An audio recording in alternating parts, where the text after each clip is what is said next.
हमारे यहाँ औलाद जो है वो बड़ी सोच समझ के लोग पैदा करते हैं और बड़े सोचे समझे एक मनसूबा बंदी के तहत। और वो उनका पैदा करने का मकसद जो है ना, बेशक हम माने या ना माने, हम बेशक इसको इख्तलाफ कर दें, लेकिन मकसद जो है वो मुनाफा कमाना ही होता है औलाद से। जो औलाद मुनाफा ना दे उसको तो हम कहते हैं नाफरमान।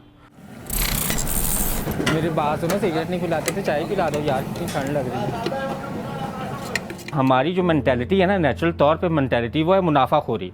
चाहे वो औलाद हो चाहे कोई और हो, हम मुनाफा चाहते हैं और उस मुनाफे के लिए हम इन्वेस्ट करते हैं। हम पैदा करते हैं बच्चा पैदा करने के बाद उस पर इन्वेस्ट करने के बाद उस पर जब पैसा हम लगाना शुरू करते हैं, उसके बचपन से जो शुरू होती है, उसकी दूध के डब्बों से शुरू करें, उसके खिलौनों से शुरू करें, उसको आगे मज़ीद बड़ा होकर वो कॉलेज यूनिवर्सिटी तक भी चला जाता है। तो हाँ, हम किस लिए, हम क्या तवक्को कर रहे होते हैं? हम तवक्को ये कर रहे होते हैं कि ये एक बड़ा अफसर बने, जो बाप ने कमा के इस पे पैसा लगाया है वो पैसा ये वापस करे कमा के में। लेकिन एक मज़ेदार बात ये है कि जो गरीब है ना, उस तबके में जो बच्चे पैदा होते हैं ना, उन पे इन्वेस्टमेंट नहीं की जाती, उनसे डायरेक्ट मुनाफा कमाया जाता है।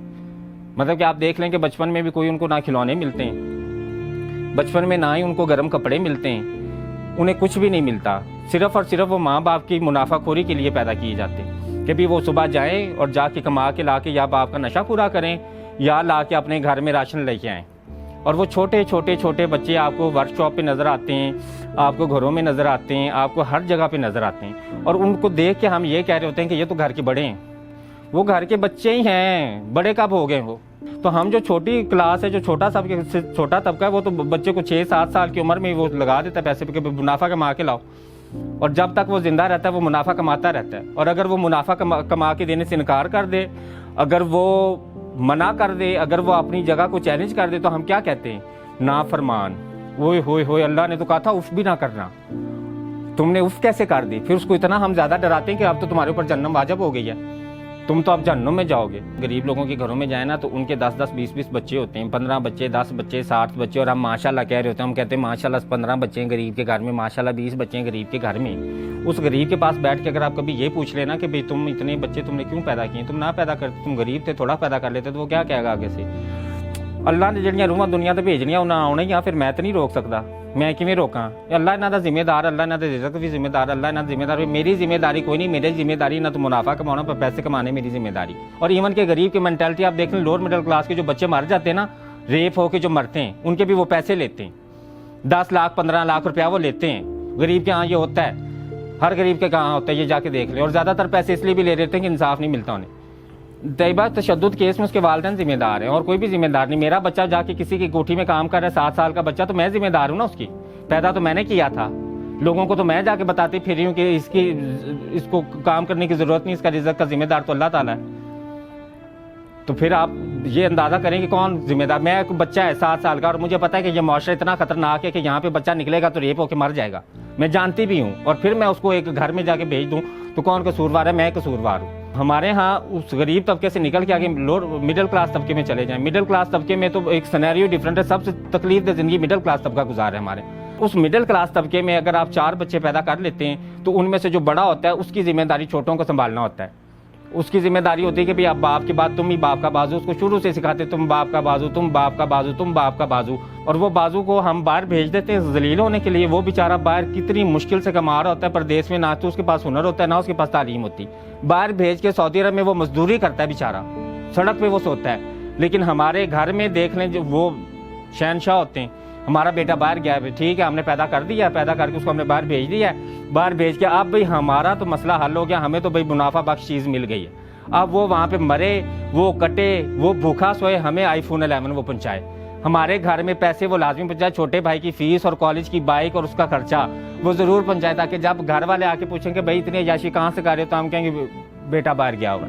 तो हमें सबको पता है कि हज़रत उमर ने जो दौरे खिलाफत था उसमें उन्होंने पेंशन को शामिल किया था। और वो पेंशन को शामिल इसीलिए किया था कि एक इंसान जो पूरी ज़िंदगी अपनी एक हुकूमत को दे रहा है, एक रियासत के अंदर एक खिदमत कर रहा है, तो बुढ़ापे का सहारा हुकूमत बनेगी उसका। यह हज़रत उमर ने अपने खिलाफत में शुरू किया और बुढ़ापे में उनको पेंशन देनी शुरू की गई और अब तक वेस्ट में वो चीज़ शामिल है। हज़रत उमर चूँकि हुज़ूर पाक सल्लल्लाहु अलैहि वसल्लम के साथ रहते थे तो उन्हें ये बात क्यों नहीं सहन में आई कि भाई हुकूमत क्यों पेंशन दे, ये तो औलाद का जिम्मेदारी है, औलाद का इनको पालना औलाद की जिम्मेदारी है। तो मेरा ख्याल उस बात से मुझे तो यही लगता है कि औलाद का पालना जिम्मेदारी नहीं है, औलाद को इज्जत करना और खिदमत करना और उनके साथ अच्छा सलूक करना जिम्मेदारी। और ये जो इन्वेस्टमेंट प्लान बना के हम करते हैं ना कि भाई हमें बुढ़ापे में पूरा सहारा बेटा दे और हमें पूरा वो कमा के दे और हमारी पूरी आसाइशें और हमारे हालात बदल दे और बाप का नाम रोशन कर दे, तो वो सारी चीज़ें तो अपनी अना के लिए हो गई। अगर मुझे कोई इंसान मैं पैदा करूं इसलिए कि भाई वो मेरा नाम रोशन करे, कोई इंसान मैं पैदा करूं कि वो मुझे बुढ़ापे में सहारा दे, अपनी ज़िंदगी सिक्योर करने के लिए कोई इंसान पैदा करूं, तो मैं खुदगर्ज हुई ना, लालची हुई ना, मुझे खुदगर्ज और लालची कहा जाएगा। लेकिन अगर मैं एक इंसान इसलिए पैदा करती हूँ, एक इंसान इसलिए जो है वो माशरे में उसकी तरबियत करती हूँ, उसको अच्छा इंसान बनाने की कोशिश करती हूँ कि कल को माशरे में ये एक अच्छा किरदार अदा कर सके, तो इन दोनों सिनेरियोज़ में कितना इख्तलाफ है और कितने ये मुख्तलिफ चीज़ें। और हमारे यहाँ आप सच बताएं कि किस लिए बच्चा पैदा किया जाता है? क्या माशरे में बेहतरीन और मुस्बत किरदार अदा करने के लिए पैदा किया जाता है या अपनी ज़ात और अना को तस्कीन देने के लिए पैदा किया जाता है? आप बच्चा पैदा नहीं करते तो सबसे ज़्यादा डर ये होता है दुनिया खुसरा ना कह दे। ऐसे ही है ना कि मैं झूठ बोल रही हूँ, तो मजबूरन अगर पैदा करना पड़ जा रहा है तो फिर उसके बदले में एक मुनाफा ज़रूर होना चाहिए, एक इन्वेस्टमेंट प्लान ज़रूर होना चाहिए।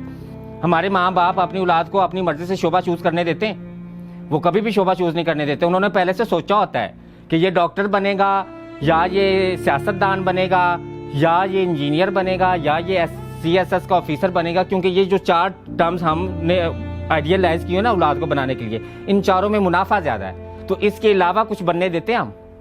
आप ये बताएं कि सिर्फ ऐसा हम लफ्जी इख्तलाफ नहीं करते, ऐसा नहीं कि हम लफ्ज़ों से कहते हैं कि बेटा ये ना बनो, हम तो बाकायदा उसको मेंटली डिप्रेस करते हैं। आधे से ज़्यादा खुदकशियाँ नहीं की बच्चों ने, क्योंकि हमने उन्हें वो बनने नहीं दिया जो वो बनना चाहते थे। हमने अपनी मर्जी के मुताबिक उन्हें बनाया कि हमारी मर्जी के मुताबिक जो हम चाहते हैं वो बनो। देखें, यही तो हमारे यहाँ जो औरतें हैं ना, औरतें चूँकि घर में काम कर रही होती हैं, उन्होंने हाउस होल्ड संभाला होता है, तो अब उन्हें तो चाहिए होती है उस जिम्मेदारी से छुटकारा। अब उस जिम्मेदारी से छुटकारा हासिल करने के लिए उन्हें बहू चाहिए, तो वो तो अपना बेटा इसलिए पाल रही होती है कि बहू अपनी मर्जी की लाऊंगी, बहू तो अपनी मर्जी की लेके आऊँगी, तमीज़ वाली लेके आऊँगी। ना भाई पढ़िया लिखिया नहीं लेके आनी, बहुत ज़बान चलाउंदियां वहाँ। क्या कि वो अपने लिए पसंद कर रही होती है, वो बेटे के लिए नहीं पसंद कर रही होती। वो ये थोड़ी कहती है कि भाई मेरे बेटे की आदत तो भाई गुस्से वाली है, मुझे तो नरम मजाज की लड़की चाहिए, या मेरे आप बेटे की आदत तो इस तरह की है तो मुझे उसके लिए इस तरह की लड़की है। वो कहती नहीं, वो कुड़ी चाहिए जड़ी मेरे के जबान ना चलावे, वो कुड़ी चाहिए जड़ी मैनू मां समझे। ना भाई मैं तो नवा सोच समझ के लाउनी है, कल मैनू ना घरों कड्ढिया होवे। उसको तो एक इन्वेस्टमेंट के तौर पर एक बहू चाहिए जो उससे सारी जिम्मेदारी संभाल के तो घर उसका रहने दे, मतलब घर की मालिक वो सास ही रहे लेकिन नौकरानी बहू बन जाए, ये उसका इन्वेस्टमेंट प्लान है। और अगर वो ना हो और अगर बेटा थोड़ी सी बहू की साइड ले ले तो फिर माँ का ड्रामा देखना वो कितना लगाती। वो शुरू कहाँ से होगी? तेनू पालिया, तेनू पेट 9 महीने रखा, तेरे ठंडिया जगह ते सुती, गिल्ली जगह ते सुती, तेनू सुक्की ते सुलाया, तो अज आ मैं फायदा कट्टिया कि तेरी बहू मैनू गल कर रही, तू उन्होंने थप्पड़ नहीं मारिया, तू उन्होंने तलाक नहीं दी। और कितनी ज़्यादा तलाकें तो खुद ही करवाती हैं कि भी हमारे स्टैंडर्ड की नहीं थी, बेशक तुम्हें पसंद भी थी तो वो मेरी मर्जी पे नहीं उतरी। हमें हर कुछ अपने लिए चाहिए, हम खुदगर्ज और मतलबी लोग इंतहा के, हद से ज़्यादा मतलबी लोग हैं। हमें कोई औलाद भी चाहिए तो अपनी ज़ात के फ़ायदे और नफ़ा और खुशी के लिए, अगर हमें कोई और चीज़ भी चाहिए तो अपनी ज़ात की फ़ायदे और नफ़ा और खुशी के लिए चाहिए। तो कारोबार की जो है वो, उसमें कारोबार में 2 चीज़ें आती हैं, एक तो असासाजात आते हैं जिनको हम एसेट बोलते हैं, और एक लाइबिलिटी होती है, मतलब जिससे आपको मुनाफा नहीं आ रहा होता, आपको कारोबार में वो ज़रूरी चाहिए भी होती हैं। तो मसला ये है कि उसमें जो हमारे ख़ानदान फैमिली सिस्टम जो वालिदैन है ना, उनके लिए लाइबिलिटी वो बेटियां हैं जिनके वो नसीब से बहुत डरते हैं और जिनको पैदा करते हैं वो बड़ा रोते हैं कि ये तो मुनाफा नहीं कमा के देगी, ये तो पराए घर चली जाएगी, इससे कहाँ से पैसा आएगा। तो बेटियों से तो शुरू से हम जान छुड़ाते हैं। ये तो पिछली सदी में चले जाएं तो वो कहते थे बेटी को पढ़ा लिखा के क्या करना है, बेटी को कुछ भी देखे क्या करना है, इसने तो पराए घर जाना है, इसने कौन सा यहाँ पे रहना है। लेकिन आजकल चूंकि आपको मैंने बताया कि हमारी हवस और लालच इंतहा को पहुंचा हुआ है, आजकल तो बेटी को पढ़ाना ज़रूरी हो गया क्योंकि शादी नहीं होती, वो लाइबिलिटी से जान नहीं छुड़ती अगर उसको पढ़ाए ना। तो पूरी गुफ्तगू का जो लुबे-लुबाब था वो एंड पे चूंकि आप हल तलब करते हैं कि भाई हल भी बताना चाहिए, तो इसका हल जो है ना वो 3 सेक्टर्स पे मुश्तमिल है। पहला सेक्टर तो रियासत है। पहला सेक्टर रियासत इसलिए क्योंकि जो बच्चा रियासत के अंदर, स्टेट के अंदर पैदा होता है, वो रियासत ही उसकी जिम्मेदार है, और उस स्टेट के अंदर जो बूढ़ा इंसान मर रहा होता है उसकी जिम्मेदार भी स्टेट ही होती है, क्योंकि टैक्स पेयर है ना, टैक्स हम लोग दे रहे हैं। अब ऐसे आप लोग समझेंगे कि पता नहीं ये अखलाकी फ़र्ज है स्टेट का, अखलाकी फ़र्ज नहीं, उसकी जिम्मेदारी, क्योंकि टैक्स हम दे रहे हैं। वेस्ट में आप देख लें, वेस्ट में बच्चों की इन्वेस्टमेंट जो तालीम होती है उसकी भी इन्वेस्टमेंट हुकूमत कर रही होती है, और बुढ़ापे में जो ओल्ड होम होते हैं वहाँ पर भी हुकूमत इन्वेस्ट कर रही होती है। हमारे यहाँ बेशक कुछ ओल्ड होम है लेकिन वो इंतहाई गलीज़ और घटिया और बुरी हालत के अंदर हैं कि वहाँ पर तो कोई जाएगा भी नहीं उस ओल्ड होम में। तो उस ओल्ड होम को एक आइडियलाइज ओल्ड होम बनाने के लिए ना वो उस सोच वाले इंसान भी चाहिए। वो अच्छी सोच वाले इंसान जो नीचे माशरे से ये सारे अखलाकी फ़र्ज़ और अखलाकी चीज़ें ले के बाहर निकले।